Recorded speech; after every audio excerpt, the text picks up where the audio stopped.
ഓം നമഃ ശിവായ. അത്ഭുതങ്ങളുടെ ശക്തികളുടെ കേദാരമായിട്ടുള്ള മഹാശിവരാത്രി ആഗതമായിരിക്കുകയാണ്.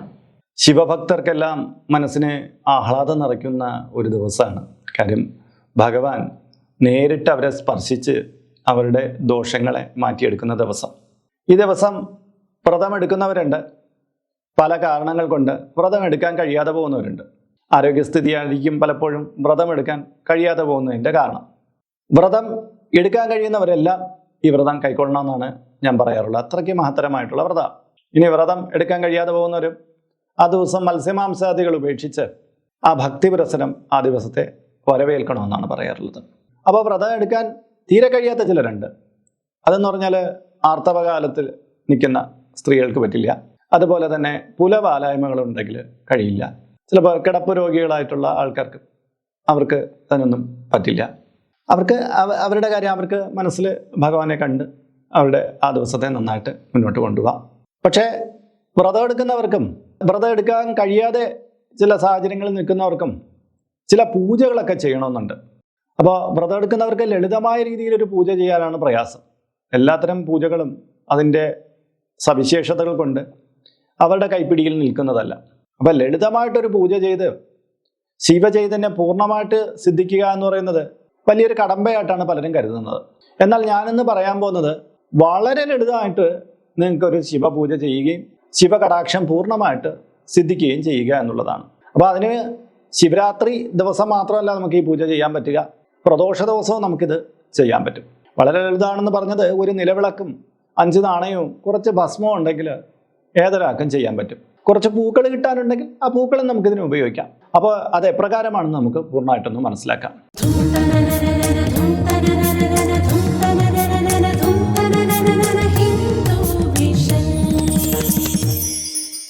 നമസ്കാരം, ഞാൻ RJ അയ്യർ, ഹരിചന്ദ്ര മഠം.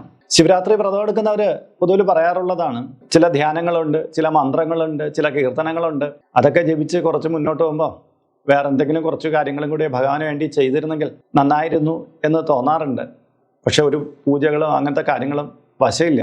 ലളിതമായിട്ടൊരു കാര്യം കിട്ടിയിരുന്നെങ്കിൽ കൊള്ളാമായിരുന്നു എന്നുള്ളത്. ഞാൻ ക്ഷേത്ര പൂജാതി കാര്യങ്ങളുമായിട്ട് ബന്ധപ്പെട്ട് പലരും വന്ന് ചോദിക്കുമ്പോഴെല്ലാം ഈ കാര്യം പറഞ്ഞു കൊടുക്കാറുണ്ട്. ഒട്ടേറെ പേര് എല്ലാ ശിവരാത്രികളിലും ചെയ്യുന്ന ഒരു പൂജാക്രമമാണ്. അതും കൂടെ നിങ്ങൾക്ക് ലളിതമായിട്ട് വിവരിച്ചു തരാമെന്നാണ് വിചാരിക്കുന്നത്. അപ്പോൾ ഇത് പ്രദോഷത്തിനാണെങ്കിൽ പ്രദോഷ ദിവസം വൈകുന്നേരം നമുക്ക് ഏതാണ്ട് 1 മണിക്കൂർ ചെയ്യാൻ പറ്റും. ധനുത്തി ഇരുവാതിരയ്ക്കും നമുക്ക് ഈ പൂജ ചെയ്യാൻ പറ്റും. ശിവരാത്രി വ്രതം എടുക്കുന്നവർ ഇത് രാവിലെ സമയത്ത് ചെയ്യും, പിന്നീട് വൈകുന്നേരം സമയം തൊട്ട് പിറ്റേ ദിവസം പുലർച്ചെ വരെ ഇത് ചെയ്യാറുണ്ട്. ഇത് ചെയ്യുമ്പോൾ ഇത്ര ടൈമൊന്നും ഇല്ല കേട്ടോ. ഇപ്പോൾ രാവിലെ ഏതാനും മണിക്കൂർ, ചിലപ്പം അരമണിക്കൂറായിരിക്കും, 1 മണിക്കൂറായിരിക്കാം. അങ്ങനെ രാവിലെ എത്രയാണ് നിങ്ങൾക്ക് കിട്ടുന്ന സമയം അത്രയും ചെയ്യാം. വൈകുന്നേരം ആകട്ടെ നമുക്ക് സന്ധ്യാദീപാരാധന സമയത്ത് മുതൽ നമുക്ക് ആരംഭിക്കാം. നമുക്ക് പാതിരാത്രി കഴിഞ്ഞ് പുലർച്ചെ വരെ ചെയ്യാം. ചിലർക്ക് അതിന് പറ്റില്ല, 15 മിനിറ്റേ പറ്റുള്ളൂ, എനിക്ക് അത്രയും മതി, 1 മണിക്കൂർ പറ്റും, അത്രയും മതി, ആ രീതിയിൽ ചെയ്യാം. പിന്നെ രാവിലെ സമയത്ത് ഇത് ചെയ്തു കഴിഞ്ഞാൽ ആ വിളക്ക് നമുക്ക് കെടുത്തണം, എന്നിട്ട് അതിൽ എണ്ണയും തിരിയൊക്കെ മാറ്റണം. വൈകുന്നേരം പുതുതായിട്ടാണ് എണ്ണയും തിരിയിട്ട് തെളിയിച്ച് ചെയ്യേണ്ടത്. വിളക്കെടുക്കുമ്പോൾ കുറച്ച് കുഴിവൊക്കെ ഉള്ള, അതായത് കുറച്ച് എണ്ണ നിൽക്കുന്ന ഒരു വിളക്കാണെങ്കിൽ അത്രയും ശുഭം. കാര്യം ദീർഘനേരമാണ് നിങ്ങളിത് ഈ പൂജ ചെയ്യാൻ ആഗ്രഹിക്കുന്നെങ്കിൽ, ബഹുഭൂരിപക്ഷം പേരും വൈകുന്നേരം തുടങ്ങിയിട്ട് പുലർച്ചെ വരെ ചെയ്യുന്ന തരത്തിലാണ് ശിവരാത്രിക്ക് ചെയ്യാറുള്ളത്. അതുകൊണ്ട് പറയുകയാണ്, ചെറിയ വിളക്കൊക്കെ ആണെങ്കിൽ കുറച്ച് കഴിയുമ്പം ചൂട് കൊണ്ട് ഇത് പഴുത്തു പോകുമ്പോൾ എണ്ണയൊക്കെ തിളയ്ക്കും, പിന്നീട് തീ ഇങ്ങോട്ട് അകത്തേക്കൊക്കെ ഇറങ്ങി ആകെ ആളിപ്പടരുന്ന ഒരവസ്ഥയൊക്കെ ഉണ്ടാക്കും. അതുകൊണ്ട് തന്നെ ഇച്ചിരി കുഴിവുള്ള വിളക്കാണെങ്കിൽ കുഴപ്പമില്ല. കാര്യം നമ്മൾ ഒരു പൂജാഘട്ടത്തിൽ തുടങ്ങിക്കഴിഞ്ഞാൽ പിന്നെ അതിൻ്റെ ഇടയിൽ കെടുത്തില്ല. രാവിലെ ആയാലും ശരി, വൈകുന്നേരം ആയാലും ശരി, ആ പൂജ പൂർത്തീകരിച്ചിട്ടേ കെടുത്തോളൂ. അപ്പം വേണമെങ്കിൽ എപ്പോഴും വേണമെങ്കിലും ഇത് നമുക്ക് സ്റ്റോപ്പ് ചെയ്യാം കേട്ടോ. ചിലപ്പോൾ ഒരു 1.5 മണിക്കൂർ കഴിഞ്ഞപ്പോൾ നമുക്ക് സ്റ്റോപ്പ് ചെയ്യണമെങ്കിൽ ആവാം. പുലർച്ചെ വരെ കൊണ്ടുപോകണമെങ്കിൽ ആവാം. പുലർച്ചെ വരെ കൊണ്ടുപോകുന്നവർ ഇച്ചിരി കുഴിവുള്ള വിളക്ക് ഉപയോഗിക്കുകയാണ് ഏറെ ഉത്തമം. ഇത് പറഞ്ഞു തന്നില്ലെങ്കിൽ നിങ്ങളിത് പ്രാക്ടിക്കലായിട്ട് ചെയ്തു നോക്കുമ്പോൾ തീയൊക്കെ ആളി പടർന്നു കഴിഞ്ഞാൽ ആകെ കൂടി നിങ്ങളുടെ മനസ്സിന് വല്ലായ്മയൊക്കെ തോന്നും. അതുകൊണ്ടാണ് മുന്നേ കൂട്ടി ഇത് പറയുന്നത്. അപ്പോൾ ഇത് ചെയ്യേണ്ടുന്ന രീതി പറയാം. 5 തിരിയിട്ടുള്ള വിളക്കാണ് നമുക്ക് ആവശ്യം. നമ്മൾ ഒരു പലകമേലോ അല്ലെങ്കിൽ കട്ടിയുള്ള തുണിക്ക് മേലോ ഒരു പായയിട്ട് അതിനുമേലോ നമുക്ക് ഇരിക്കാം.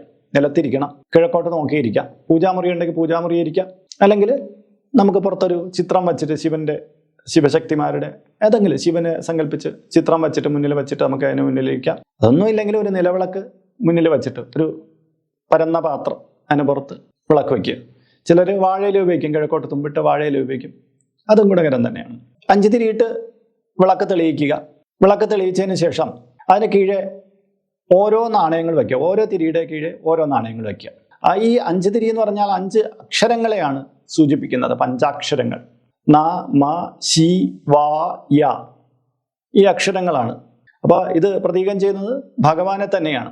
ഇനി നമ്മൾ ഇങ്ങനെ വച്ചതിന് ശേഷം 5 നാണയങ്ങൾ വെച്ചു, അതിന് പുറത്തേക്ക് ഭസ്മം വയ്ക്കണം. ഈ 5 നാണയങ്ങളുടെ പുറത്തും ഓരോന്നുള്ളു ഭസ്മം വയ്ക്കണം.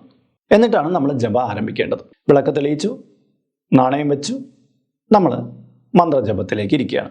രാവിലെ സമയത്ത് നമുക്ക് 1 മണിക്കൂറോ 1.5 മണിക്കൂർ 2 മണിക്കൂറോ എപ്പോൾ വേണമെങ്കിലും എത്ര വേണമെങ്കിലും നിങ്ങൾക്ക് ചെയ്യാം. വൈകുന്നേരം നിങ്ങൾക്ക് എത്ര നേരം വേണമെങ്കിലും ചെയ്യാമെന്ന് വീണ്ടും ആവർത്തിക്കുന്നു.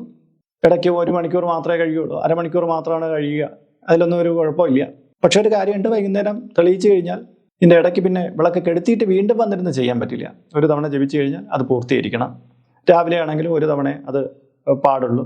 കെടുത്തിയിട്ട് വീണ്ടും കുറച്ച് കഴിഞ്ഞ് നമ്മുടെ സൗകര്യത്തിന് വന്ന് ജപിക്കാൻ പറ്റില്ല. വേണമെങ്കിൽ ജപത്തിനിടയിൽ നമുക്കൊന്ന് എഴുന്നേറ്റ് നിൽക്കാനോ പ്രാഥമിക കൃത്യത്തിന് വേണ്ടിയിട്ട് പോകാനൊന്നും ഒരു കുഴപ്പമില്ല. വിളക്ക് അവിടെ ഇരുന്നോട്ടെ, നമുക്ക് എഴുന്നേക്കാം. എന്തെങ്കിലും അത്യാവശ്യത്തിനൊക്കെ പുറത്തേക്ക് ഇറങ്ങണമെങ്കിൽ അതൊക്കെ ചെയ്യാം, പിന്നെ വന്നിരിക്കാം. പക്ഷെ കെടുത്തി വെച്ചിട്ട് എണീറ്റ് പോകരുതെന്നുള്ളതാണ്.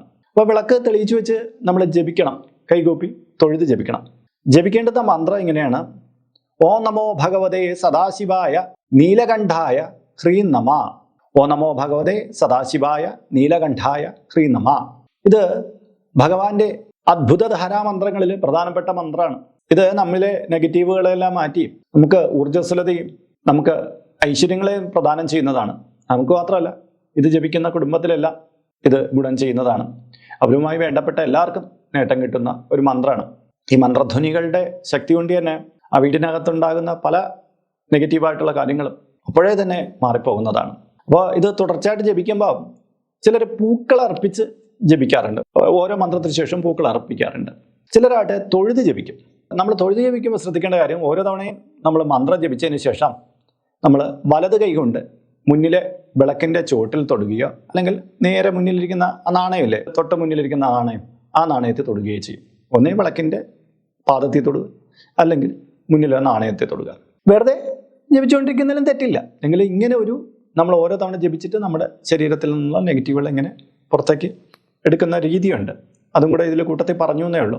പൂക്കൾ മാത്രമായിട്ട് അർച്ചിച്ചുവാണെങ്കിൽ നമുക്ക് ചെയ്യാം. അങ്ങനെ ഉണ്ടെങ്കിൽ, പൂക്കളുണ്ടെങ്കിൽ, എല്ലാവർക്കും ചിലപ്പോൾ ഇത്രയും നേരത്തേക്ക് ജപിക്കാനുള്ള പൂക്കൾ കിട്ടിയെന്ന് വന്നേക്കില്ല. ഇത് ഒരാൾക്ക് മാത്രമല്ല, വീട്ടിലുള്ള എല്ലാവർക്കും നിരന്നിരുന്ന് നമുക്കിതിങ്ങനെ ചെയ്യാൻ പറ്റുന്നതാണ്. അപ്പോൾ നിരന്നിരുന്ന് ചെയ്യുമ്പോൾ എല്ലാവർക്കും ചിലപ്പോൾ നാണയത്തിൽ തൊടാൻ പറ്റില്ല, അപ്പോൾ തൊഴുത് ജപിച്ചാൽ മതി. മനസ്സിലായി കാണുമല്ലോ. നമ്മൾ ഇരിക്കുന്ന കിഴക്കോട്ടാണ്, വിളക്ക് നമ്മുടെ നേരെ മുന്നിലാണ്. ഇത് കൃത്യമായി ശ്രദ്ധിച്ചാൽ മതി. അപ്പോൾ ഇങ്ങനെ നിങ്ങളെ കൊണ്ട് കഴിയുന്ന സമയം പൂർണ്ണമായിട്ട് ജപിക്കുക. ജപിച്ചതിന് ശേഷം എഴുന്നേറ്റ് നിന്ന്, നമുക്ക് കുറേ കഴിയുമ്പോൾ ഇത് കഴിയുന്നില്ല, ഇനി മതി, ഇവിടെ വെച്ച് പൂർണ്ണമാക്കുകയാണ് എന്നുണ്ടെങ്കിൽ എഴുന്നേറ്റ് നിന്നിട്ട് ഓം ഹ്രീം സദാശിവായ സമസ്താപരാധം ക്ഷമസ്വ ക്ഷമസ്വ എന്ന് 8 തവണ ജപിച്ച് നന്നായിട്ട് പ്രാർത്ഥിച്ചതിന് ശേഷം നമുക്ക് വിളക്ക് കെടുത്താം.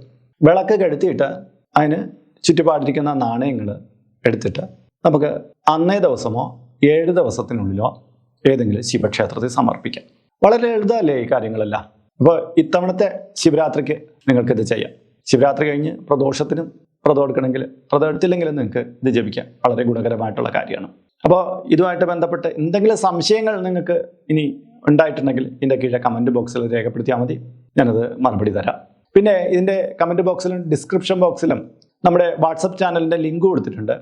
അതിലൂടെ നിങ്ങൾ ജോയിൻ ചെയ്ത് കഴിഞ്ഞാൽ നിങ്ങളുടെ പിറന്നാളിന്, നിങ്ങളുടെ കുടുംബ അംഗങ്ങളുടെ പിറന്നാളിന് സൗജന്യമായിട്ട് പുഷ്പാഞ്ജലി അർച്ചനകൾ നടത്തി കിട്ടും. എന്നും രാവിലെ ഒട്ടേറെ വിശേഷ കാര്യങ്ങൾ നിങ്ങളുടെ മൊബൈൽ ഫോണിലൂടെ ലഭ്യമാവുകയും ചെയ്യും. ഇതിൻ്റെ കീഴെ കമൻറ്റ് ബോക്സിൽ നിങ്ങളുടെ പേര്, നിങ്ങളുടെ വയസ്സ്, നിങ്ങളുടെ നക്ഷത്രം ഇവ രേഖപ്പെടുത്തിയാൽ ഇവിടെ നടക്കുന്ന വിശേഷാൽ പ്രാർത്ഥനകളിലും പൂജകളിലും നിങ്ങളെ ഉൾക്കൊള്ളിക്കുന്നതാണ്. 1 മാസത്തേക്കായിരിക്കും പ്രകാരം ചെയ്യുന്നത്. കൂടുതലായിട്ട് വേണമെന്നുള്ളവർ ഇനി തൊട്ട് ഇതിൽ അപ്ലോഡ് ചെയ്യുന്ന എല്ലാ വീഡിയോകളുടെ കീഴെയും നിങ്ങളുടെ ഡീറ്റെയിൽസ് പ്രകാരം കൊടുത്താൽ മതി. അതിനായിട്ട് നിങ്ങൾ ഈ ചാനൽ ഇതുവരെയ്ക്ക് സബ്സ്ക്രൈബ് ചെയ്തിട്ടില്ലെങ്കിൽ അത് ചെയ്യണം.